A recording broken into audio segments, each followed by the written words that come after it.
నేను నా దగ్గరే పెట్టుకున్నా. ఆనాడు చాలామంది మీరు revenue, finance, IT and industries లాంటి శాఖలు తీసుకుంటే బాగుంటుంది కదా, ఎవరైనా ముఖ్యమంత్రులు ఈ విధంగానే తీసుకుంటారు. గతంలో ఉన్న పాలకులు రెవెన్యూ, ఫైనాన్స్ లేదా ఐటీ అండ్ ఇండస్ట్రీస్ ముఖ్యమైన శాఖలన్నీ వాళ్ళ దగ్గరనే పెట్టుకున్నారు, వాళ్ళ కుటుంబ సభ్యుల దగ్గరనే పెట్టుకున్నారు. మీరెందుకు విద్యాశాఖను పెట్టుకున్నారని నన్ను చాలామంది అడిగినారు. నేను ఒకటే సమాధానం చెప్పిన, ఆనాడైనా ఈనాడైనా ఈ తెలంగాణ రాష్ట్ర భవిష్యత్తు ప్రభుత్వ తరగతి గదుల్లోనే ఉందని నేను సంపూర్ణంగా విశ్వసిస్తున్నా.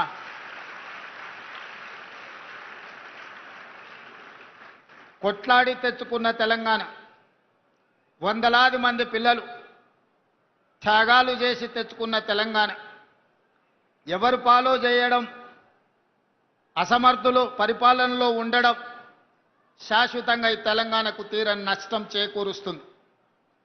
ఆనాడు తెలంగాణ ఉద్యమంలో రాజకీయ నాయకులు, ప్రజాప్రతినిధులు ఆత్మ బలిదానాలు చేసుకోలేదు. రాజకీయ నాయకులు, ప్రజాప్రతినిధులు ఆనాడు తెలంగాణ ఉద్యమంలో పాల్గొన్నప్పుడు తెలంగాణ రాష్ట్రాన్ని మనం సాధించలేదు.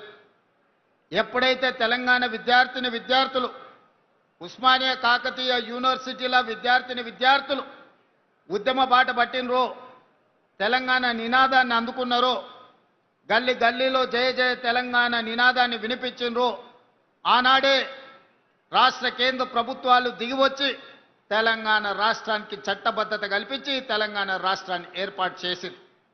ఆ క్రమంలో ఒక ఈశాన్ రెడ్డి, ఒక యాదయ్య, ఒక కానిస్టేబుల్ కిష్టయ్య, మళ్ళీ తెలంగాణ ఉద్యమంలో మొట్టమొదటి ఆత్మ బలిదానం చేసుకున్న శ్రీకాంతాచారి, వీళ్ళందరి కన్న కలలు మీ భవిష్యత్తు బాగుండాలి, భవిష్యత్తులో మీరు డాక్టర్లు, లాయర్లు, ఇంజనీర్లుగా, ఐఏఎస్లు, ఐపీఎస్లై రాజ్యాలను ఏలాలి, ఈ ప్రభుత్వంలో మీరు భాగస్వాములు కావాలి, తెలంగాణ పునర్నిర్మాణంలో మీరు కీలకమైన బాధ్యత పోషించాలి అని ఆనాడు వాళ్ళు భావించారు.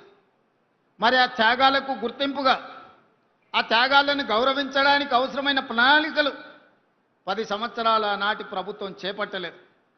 ఉస్మానియా యూనివర్సిటీ 100 సంవత్సరాల శుభకార్యాన్ని కూడా ఆనాడు సరైన విధంగా జరుపుకోలేని పరిస్థితులు.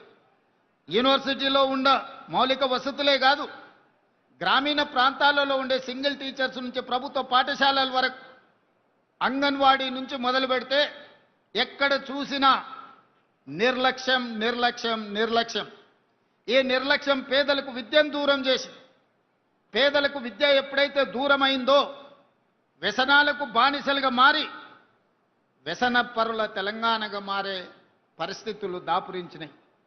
అందుకే వీటన్నిటిని దృష్టిలో పెట్టుకొని ఈనాడు ఇక్కడున్న మా టీచర్లకు, నిరంతరం తెలంగాణ ప్రతిష్ట పెంచడానికి పనిచేస్తున్న మా ఉపాధ్యాయులకు ఒక అంశాన్ని నేను గుర్తు చేయదలుచుకున్నా.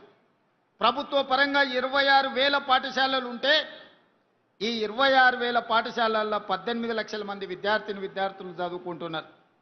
కానీ అదే ప్రైవేట్లో 11,000 పాఠశాలలు ఉంటే 33 లక్షల మంది విద్యార్థులు చదువుకుంటున్నారు. ఈరోజు మా ప్రభుత్వ పాఠశాలలో ఉన్న సిబ్బంది, ఉపాధ్యాయులకు ఉన్న అనుభవం కానీ, వాళ్ళకున్న అర్హత కానీ, వాళ్ళకున్న డిగ్రీలలో సగం కూడా ప్రైవేట్ పాఠశాలల్లో టీచర్లకు లేవు. కానీ మరి ఎందుకు పేదలు ప్రైవేట్ పాఠశాలల బాట పడుతున్నారు, ఎందుకు పేదలు ప్రభుత్వ పాఠశాలల్లో చేరడం లేదు అంటే, ప్రభుత్వం ఆ పాఠశాలల పట్ల నిర్లక్ష్యం వహించడం వల్ల, మౌలిక వసతులు లేకపోవడం వల్లనే. దానికి ఉదాహరణే కొత్తకోట బాలికల పాఠశాల.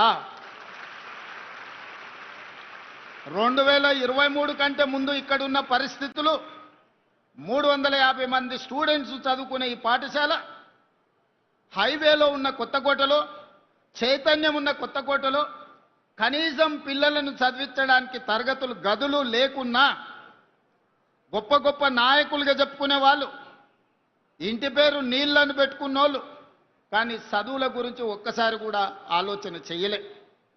ఇట్నుంచే 100 సార్లు వచ్చి ఉండొచ్చు, పోయి ఉండొచ్చు.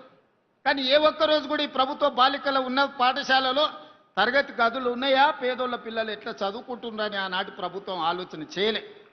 కానీ మిత్రుడు మధుసూదన్ రెడ్డి ఎమ్మెల్యే కాకముందే ఇక్కడికి వచ్చి చూసి ఎమ్మెల్యే అయిన తర్వాత బాధ్యతాయుతంగా ప్రభుత్వం వైపు నుంచి ప్రైవేట్ వ్యక్తుల నుంచి సహకారం తీసుకొని ఈరోజు ఒక అద్భుతమైన పాఠశాల భవనాన్ని నిర్మించి ఇక్కడుండే సిబ్బందికి ఇక్కడుండే చదువుకునే పిల్లలకు అందించండి. అందుకే నేను స్పష్టంగా విద్యాశాఖ నా దగ్గర పెట్టుకొని కార్పొరేట్ కాలేజీలతో పోటీ పడే విధంగా ఈరోజు తీర్చిదిద్దాలి అని ఒక శపథం తీసుకొని ఈరోజు నేను ప్రయత్నం చేస్తున్నా, పని చేస్తున్నా. కొంత సమయం పడుతుంది. 20-30 సంవత్సరాలు పేరుకపోయిన సమస్యలు 1-2 సంవత్సరాలనే పరిష్కారం అవుతాయని నేను భావిస్తలేను. కానీ ఆ దిశగా ప్రణాళికలు చేసుకోకపోతే ఇంకా 100 ఏళ్ళైనా కూడా ఈ సమస్యలకు పరిష్కారం దొరకదు. అందుకే ప్రభుత్వ పాఠశాలల మీద ప్రత్యేకంగా ఫోకస్ పెట్టిన. 16 సంవత్సరాలు మీ ప్రమోషన్లు రాలే, 10 సంవత్సరాలు మీ బదిలీలు జరగలేదు. 22,000 మంది టీచర్లకు ఒక్క కలం పోటీతో ప్రమోషన్లు ఇచ్చి 35,000 మంది టీచర్లను బదిలీ చేసి 317 జీవోలో చెదిరిపోయిన కుటుంబాలను ఒక దగ్గరికి చేర్చి మొదట చదువులు చెప్పే ఉపాధ్యాయుల యొక్క సమస్యలు పరిష్కరిస్తే వాళ్ళు ప్రశాంతంగా మనసు లగ్నం చేసి పేద పిల్లలకు చదువు చెప్తారన్న ఆలోచనతోటి మొదట టీచర్ల సమస్యలు పరిష్కరించిన. సామాన్యంగా ఒక కలెక్టర్ను ట్రాన్స్ఫర్ చేయడం అత్యంత సులువు, ఒక టీచర్ను బదిలీ చేయడం అత్యంత కఠినమైన సమస్య. ఎందుకంటే టీచర్లు చాలా చైతన్యం ఉండి రకరకాల లీగల్ లిటిగేషన్స్ సృష్టించగలిగిన తెలివితేటలు టీచర్లకు ఉన్నాయి, సంఘాలు బలంగా ఉన్నాయి. కానీ మేము చేసిన బదిలీలో, మేము ఇచ్చిన ప్రమోషన్లలో చిన్న లిటిగేషన్ లేకుండా 100% టీచర్లు ముందుకొచ్చి ఈ ప్రభుత్వం ఒక మంచి ఉద్దేశంతో ఈ చర్యలు చేపట్టింది, మేము సంపూర్ణంగా అండగా నిలబడ్డామని చెప్పి టీచర్లు వచ్చారు. ఈరోజు 1,00,000కు పైగా ఉన్న టీచర్లు, దాదాపుగా 30,000 కోట్ల రూపాయల బడ్జెట్ మన తెలంగాణ విద్యార్థుల యొక్క భవిష్యత్తు తీర్చిదిద్దడానికి నిరంతరం పనిచేస్తున్నారు. దీనికి మా టీచర్లు కష్టపడుతున్నారు. ఫలితాలు కూడా మనం చూసినాం. ఒకప్పుడు 29 రాష్ట్రాలు 7-8 యూనియన్ టెరిటరీల్లో విద్యాశాఖకు సంబంధించి కేంద్ర ప్రభుత్వం ఇచ్చే నివేదికల్లో తెలంగాణ రాష్ట్రం యొక్క స్థానము చివరన 35-36వ స్థానంలో ఉండే. పోయిన నెల కేంద్ర ప్రభుత్వం విడుదల చేసిన నివేదికలో ఇదే తెలంగాణ రాష్ట్ర ప్రభుత్వం ఇదే టీచర్లు చేసిన ప్రయత్నాల వల్ల 18వ స్థానానికి దాదాపుగా 18 స్థానాలు ఎదిగి ఈరోజు 18వ స్థానంలో తెలంగాణ రాష్ట్ర ప్రభుత్వం నిలబడ్డది అని అంటే ముఖ్యమంత్రిగా అది నా గొప్పతనం కాదు, మీరందరు కష్టపడి పని చేసిండ్రు కాబట్టే ఈ టీచర్లు నిరంతరం బాధ్యతగా విధులు నిర్వహించిండ్రు కాబట్టే ఈరోజు తెలంగాణ రాష్ట్రానికి దేశంలో 18వ స్థానం వచ్చింది. కానీ దాంతో కూడా నేను మీరు సంతృప్తి చెంది విశ్రాంతి తీసుకోకూడదు. మొదటి 2 స్థానాలలో 1వ స్థానమో 2వ స్థానంలో తెలంగాణ రాష్ట్రాన్ని నిలబెట్టే వరకు మా టీచర్లు నిరంతరం పనిచేయాల్సిందిగా మా టీచర్ సోదరిమణులకు నేను విజ్ఞప్తి చేస్తున్నా. అదేవిధంగా